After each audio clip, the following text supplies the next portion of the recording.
Karen Spear, and you're listening to the HorrorFam.com podcast. Today's episode is brought to you by Audible, and we'll be talking more about that later, but for now, I'm going to be talking to my dad, Rob Tharp, about the work he did as a special effects painter on Beetlejuice. Hey, Dad. Hey, daughter. So, Beetlejuice came out on March 30th, 1988, and that's going to be on Monday.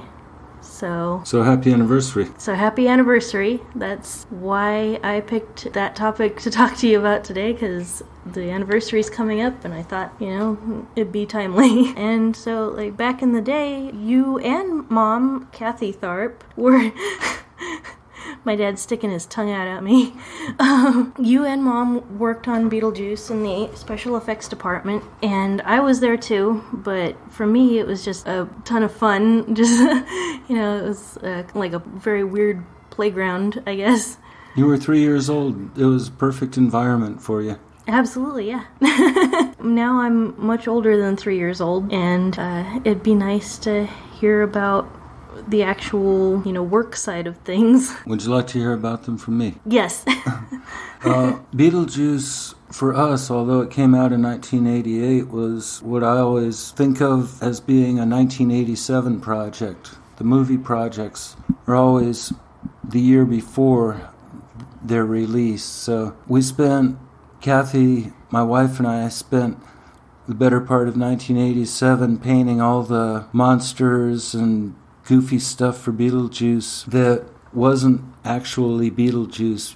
Beetlejuice himself was the work of the makeup artist, but all the other stuff that was in that movie, the sandworms and all the crazy dead people in the waiting room, and everything else got handed to us as blank pieces of rubber and sponge, and we had to paint it to look like Tim Burton and Rick Heinrich's maquettes and designs. And of all the movie projects that I've worked on, I would have to pick Beetlejuice as being the most fun. It had the craziest designs and the most fun monsters to work on of any of the things that I'd worked on before or since. It's got a warm spot in my heart. Mine too. One of the things that I noticed, I asked our HorrorFam.com readers and social media followers if they had any questions for you, and I'll be getting to those a little bit later. But one of the things I noticed was that a lot of people don't seem to understand how special effects departments work. Like, you and Mom were painters. Mom did a little sculpting on Beetlejuice as well, right? I think so. Yeah, so Mom did some painting and sculpting, and then you were a painter, but people kind of mash everything into sort of one, like, all-around job instead of, many cogs operating the machine. We were two of the many cogs operating in the shop, and Beetlejuice would still be in production if Cathy and I had to do everything.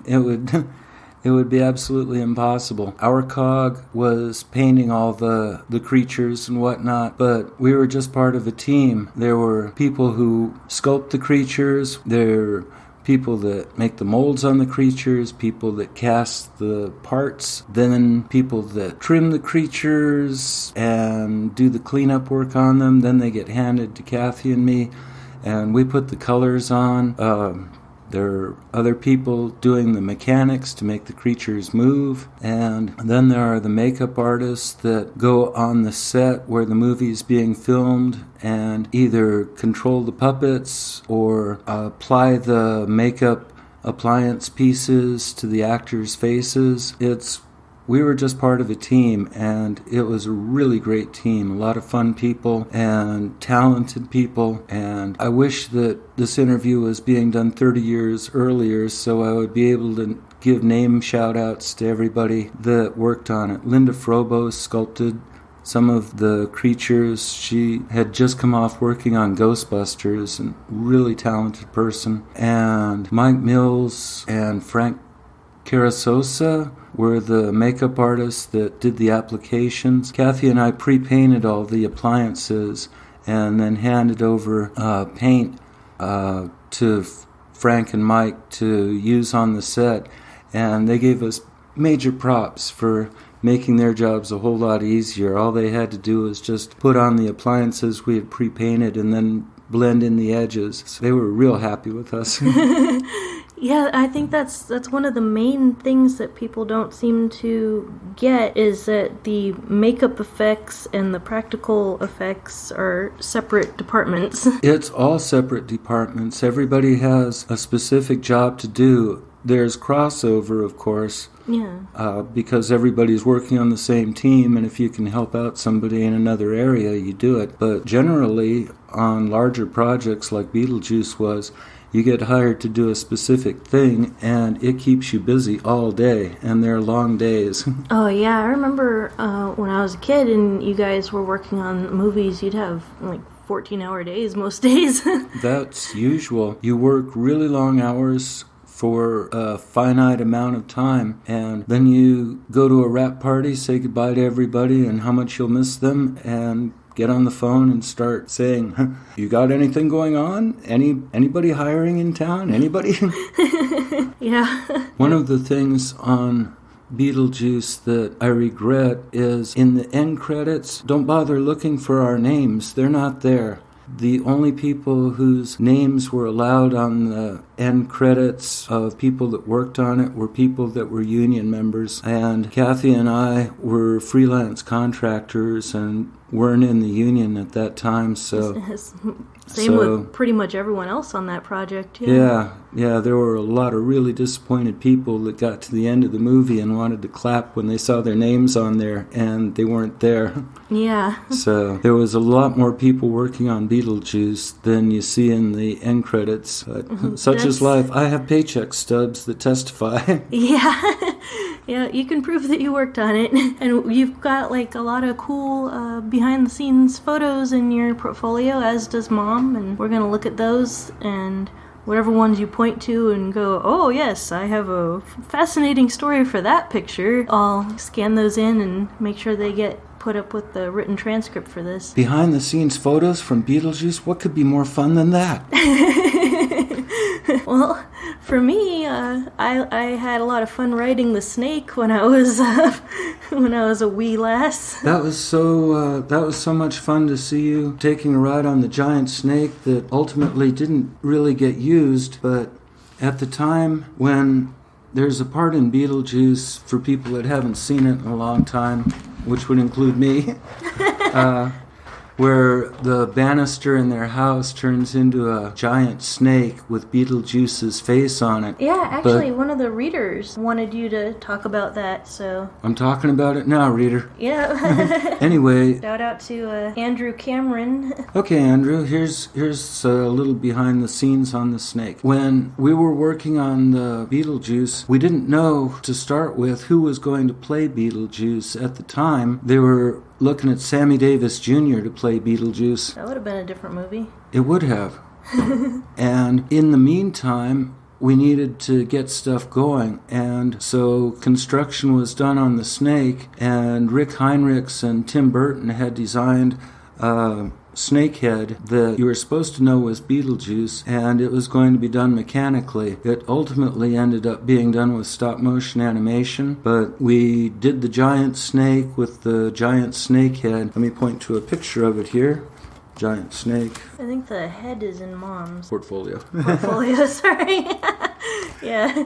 Yeah, so the giant snake, we did the giant snake, and once Michael Keaton had been cast and the makeup done on him, they took out the giant snake that we had made and put in the stop-motion snake instead. But when Lauren was 3, she used to like to ride on the giant snake body.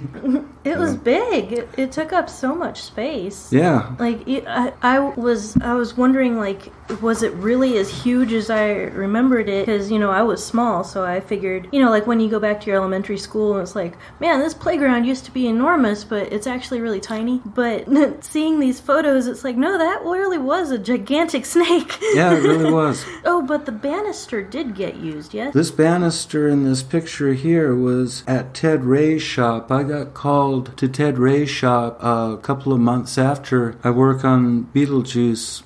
At Robert Short's shop. I got called into Ted Ray's shop to paint the banister as it transforms from the banister into the snake. Ted Ray was the guy that did the stop-motion animation effects for the snake and for Barbara and Adam's transformation scene when they stretched their faces into scary monsters. This insert banister was for somebody to put their hand on for an insert shot in the movie as the banister turns into the snake. Yeah, but the colors, there's something weird with the colors, right? Colors are different. Steve Wang, a fantastically talented artist, he is, yeah, had done the paint scheme for the snake for Ted Ray's shop for the stop-motion puppets. And he had used a brown and diamond paint scheme, whereas originally it was gray and diamonds. So Steve wasn't available to do the painting on this banister, so I got called in for a day's work to try and replicate Steve Wang's paint job that he had done. And you were like, whoa. Yeah. I've been a fan of Steve's for ages, well before I met him. And I was really glad to finally meet him because he's a super nice guy as well as being extra talented. He's very sweet. So, yeah, I got to work at 2 different shops on Beetlejuice briefly. You were talking about the face stretching part, and Gigi Graham wrote in and said that... Yo, Gigi. that they were going to need details on these stretched out faces. Well, Linda Frobos sculpted the stretched out face for Gina Davis, and I wish I could remember the name of the guy that sculpted Adam's face, but I can't right now. But what does he want to know? The eyes were mechanical, the tongue was mechanical. Like, what does that involve? It involves the guy from the mechanics department rigging the eyes to go back and forth and the tongue to wiggle. It was basically a giant Halloween mask that was just there for brief shots. The thing I remember most is we had a bunch of the eyeballs floating around our house for years afterward.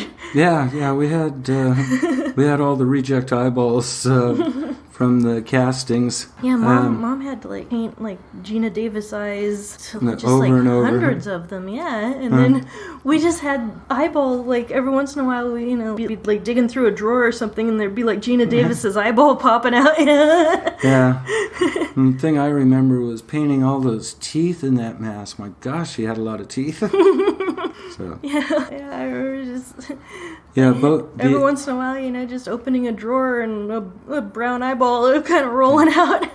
Yeah, so the Adam heads and the Gina Davis heads were both just giant Halloween masks. And hats off to Tim Burton and Rick Heinrichs for designing such fun-looking stuff. Yeah, they're very memorable. Rick Heinrichs sculpted amazingly fun maquettes. Maquettes are little statue versions of what they want the finished thing to look like. And it would always be a treat when he would bring in the latest thing that he had sculpted, because they were clay sculptures and he had painted them. And it made the reference for making the large size versions of them so much easier. With the maquette, you can turn the statue around, look at it from all angles. And the reason why Bob Short got that job in the first place was he was one of the only people that realized that Tim Burton wanted the stuff to look cartoony. A couple of the other shops that had bid on the job tried to make the stuff look more realistic. They figured, Tim Burton was an unknown quantity pretty much at that point, and they figured that,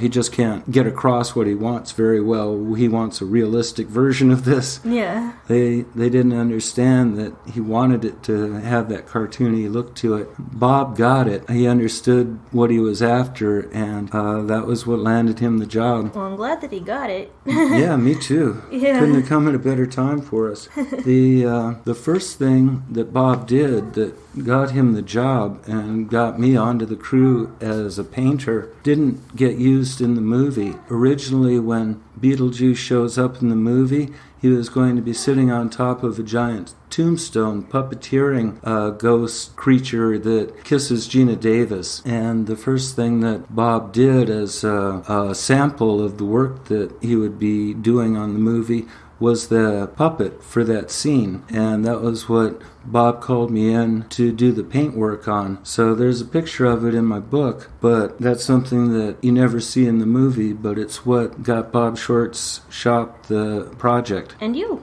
And me. And Cathy. Yeah. So, yeah, thanks to that puppet. Well, a lot of these questions are sort of like, what was the biggest challenge that you had to deal with? Getting up every morning.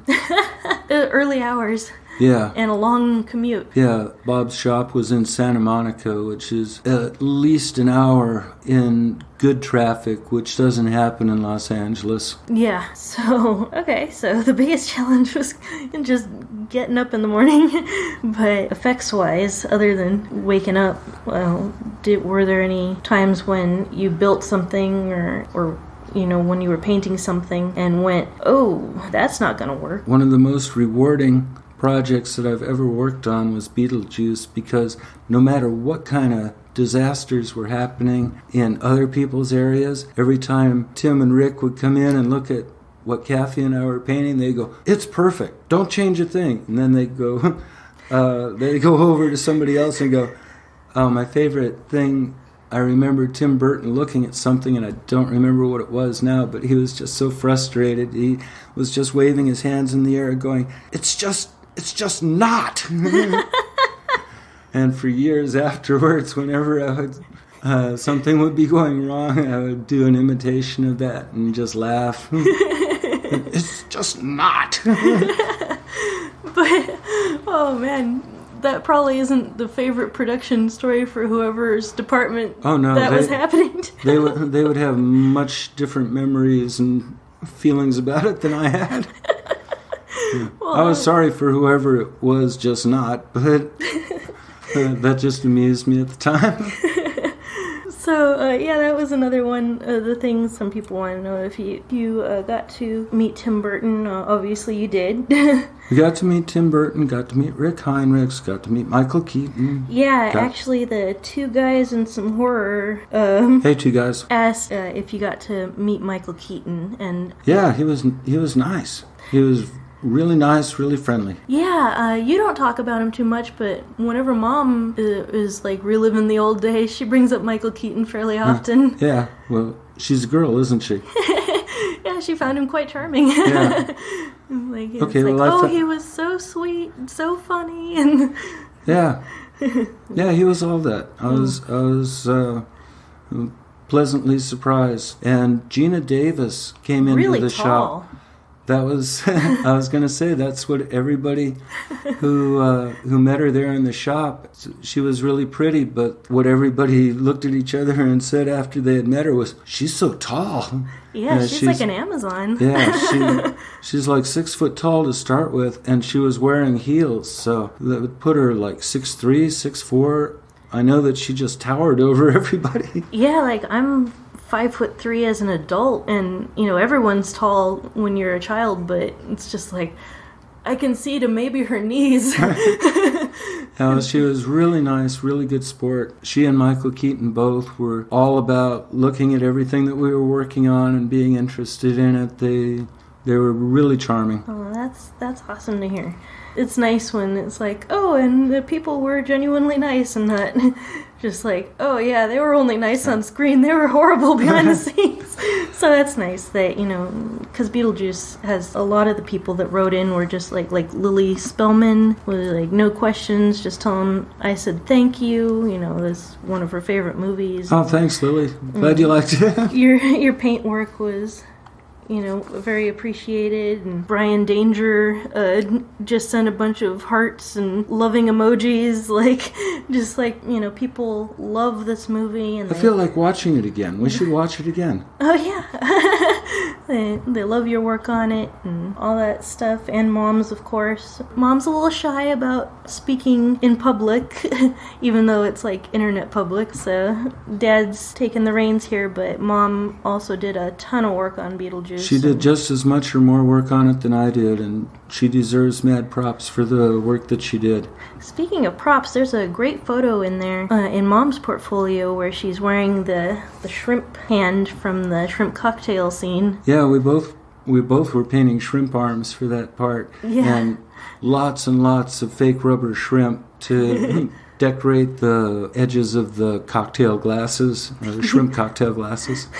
And Mom was on the set throwing sand during the scene with the sandworms. Yeah. Yeah, she was throwing sand And on... throwing yellow sand. She had yellow sand in her work toolbox for years after that. I think she still does. Yeah, little Beetlejuice souvenirs. Yeah.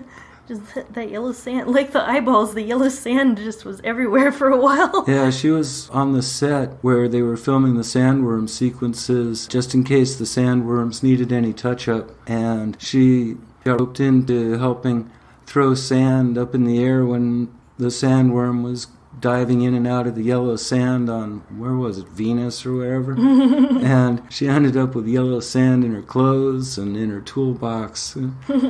It showed that she had been somewhere that day. Yeah. Or a day at the beach. And let's see here. I've got a bunch of printouts of everybody's questions. It's hard because a lot of them were kind of repeating. Well, Cathy painted all the carousel animals on Beetlejuice's carousel hat. Oh, yeah, we use those as Christmas decorations. Yeah. For a Christmas tree. Yeah, those were fun little things. Wish they could have showed a close-up of each one. They were all unique and really fun. Really cute. Oh, speaking of problems that we had, I remember there's a part reminding me of that carousel hat thing. There's a part where Beetlejuice arms unroll and they inflate into mallets. They tried every which way to come up with a way to inflate square balloons, trying to invent a square balloon that would inflate as a mallet. And they just couldn't figure it out. I don't know whether anybody's figured out how to inflate a mallet-shaped balloon, but we couldn't do it. They ended up using, I think they used prophylactics we painted them with stripes and they inflated those, but they inflate round. Yeah. And that was the one thing that just stumped everybody. I remember them trying for days to come up with a square inflatable and weren't able to figure it out. Well, I guess that answers Aaron of Palms Love Horror a question about what was the most difficult effect. That wasn't the most difficult, but it was the one that defeated us. Well, what was the most difficult one? Oh, I can't remember. I'm probably blocking it. There is one picture that whenever my friends or anyone would come over and look through your photos, they'd be like, what's this giant thumb? The giant thumb was with a giant forefinger. There's a part in the movie where Beetlejuice is shrunk down real tiny, and Gina Davis picks him up and is yelling at him or something.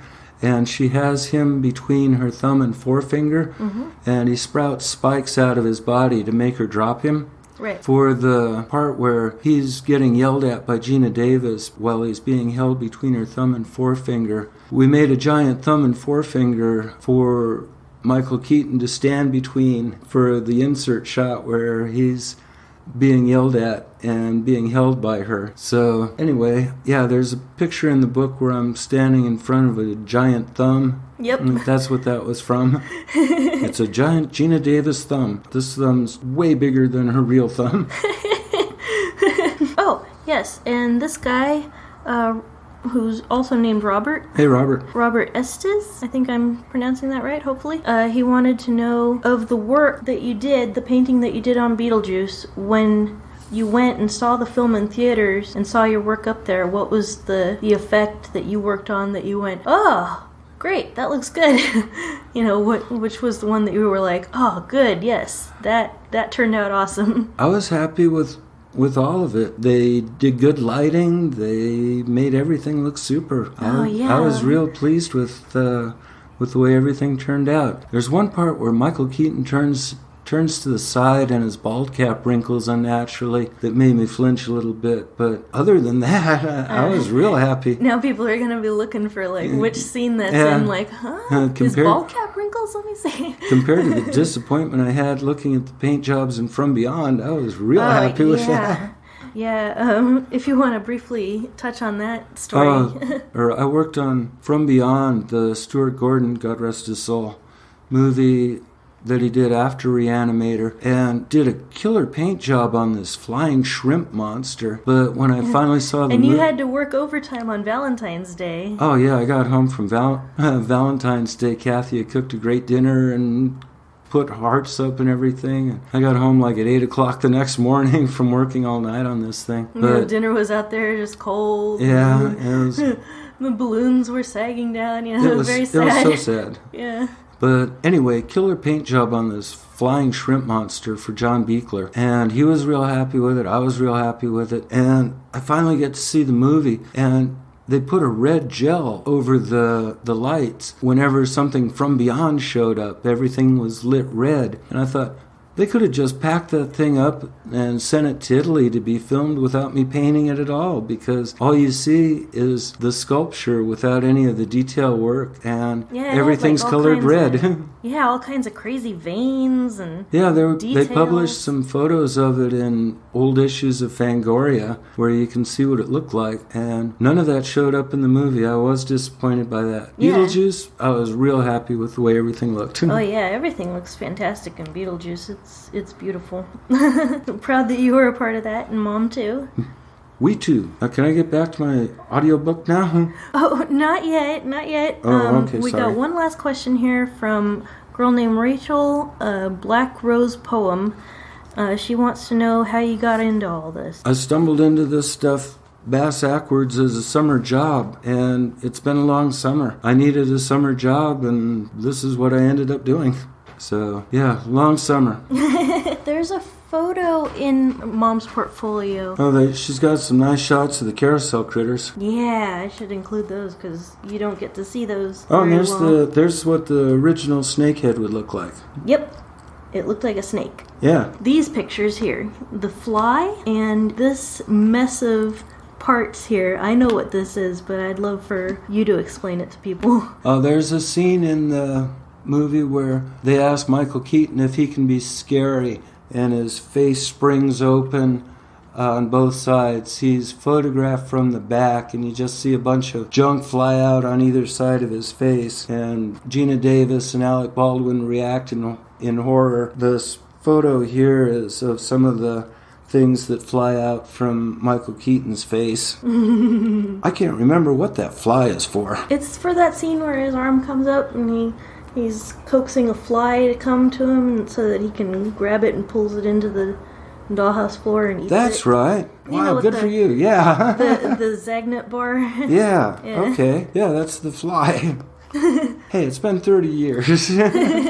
31 years. Yeah, there's we're the sandworm here, and there's a miniature. Yeah, there's little Gina Davis riding a miniature sandworm. It was a puppet. Yep. And there's the little shrunken head guy. There's Gina Davis when she pulls off her face to be scary while she's hanging in the closet. And how was that done? That was why Gina Davis was in the shop, so they could do a live cast of her face that they could put over this. And the eyes, they bug out, but they filmed it with the eyes being pulled back in and then reversed the film so the eyes popped out on the film. They're movie magic. Oh, the Flatman. Yeah, the guy that got run over. We had to do his flat body, and we were collecting up junk from the parking lot outside the shop to glue on there to look like road dirt. And there's the picture of the puppet that was supposed to give Gina Davis a kiss that got Bob the project. The very first prop Yeah. that never made it into the movie. Yeah, that was the one that I went down there and painted to show a sample of what Bob's shop could do. Yeah, those are from Little Monsters and Joe versus the Volcano, Alien Next time. Nation. Yeah, next time. We're focusing on Beetlejuice today. There's you painting shrimp hands. Yeah. Look how much hair. Yeah, you had a lot of hair back then. Oh, yeah, you said that there was a problem with the sandworm mouth here. The mouth worked fine. Tim Burton just wished that it extended back farther. He had to cut his shots in really, really tight because although it was really big, he wanted it to be even bigger, longer. So that would have been really heavy, though. Oh yeah, it was really heavy to start with. And there's me trying it out in the parking lot. Riding around on this little cart, making the mouth go up and down. What's this little guy? That's one of the sandworm puppets, just for having it diving in and out of the sand. Yeah, that's kind of the exterior face before it pulls back and shows its real face. And that's pretty much it. So, there you go, Beetlejuice. Yeah.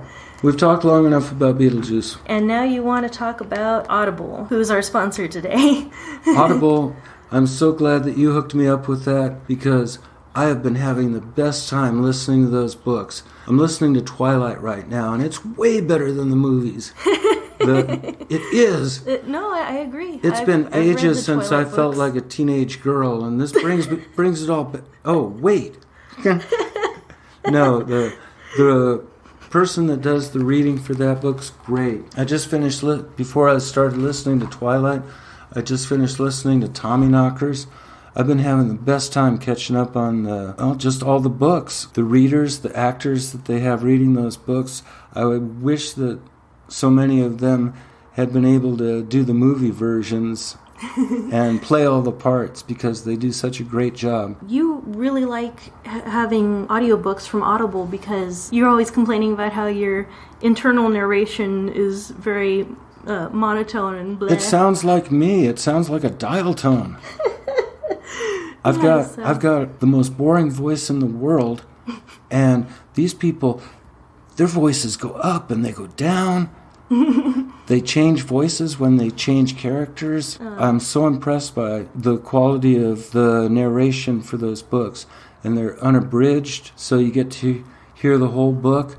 And you can do stuff with your hands while you're listening. Yeah, you listen to them a lot when you're painting and everything. Yeah, that takes a different part of my brain to make monsters, so it's really fun for me. I can catch up on reading that I don't have time to physically sit in one place and do like I used to when I was young. And I can still enjoy listening to a book that's done by a way better reader than I could be. And it's just been a blast, so thanks for hooking me up with that.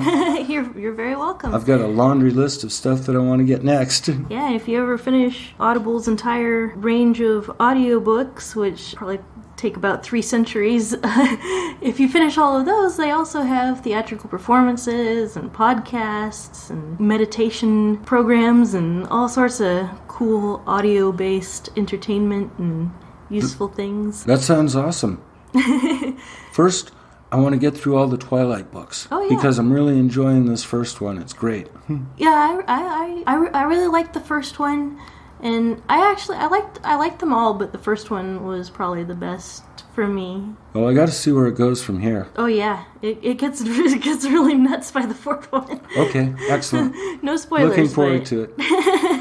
But if anyone wants to have a wonderful array of audiobooks and podcasts and theatrical performances and pretty much any other kind of audio entertainment, you can get a free trial of Audible and a free audiobook by using audibletrial.com/horrorfam. That's audibletrial.com/horrorfam, and that's HORRORFAM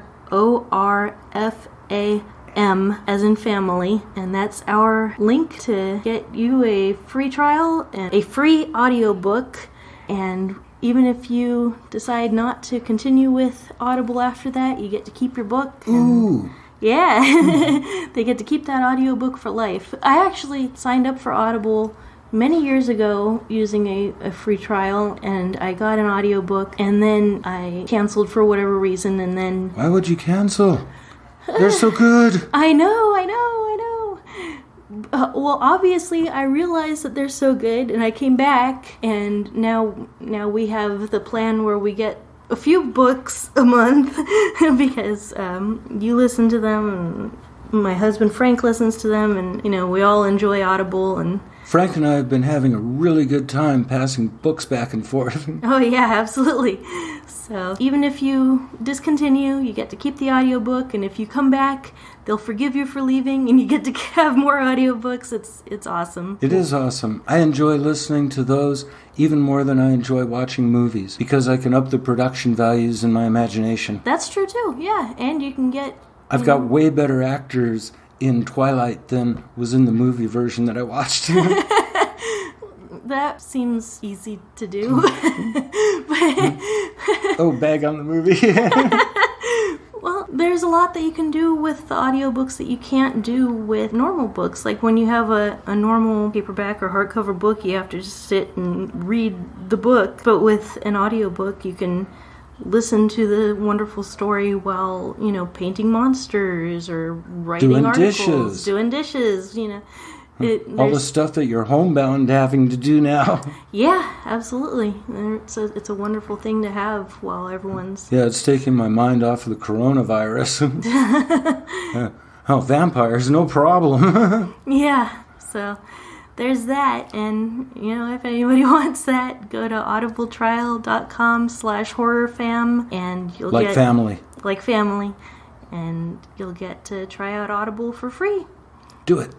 Do it now. Are we done?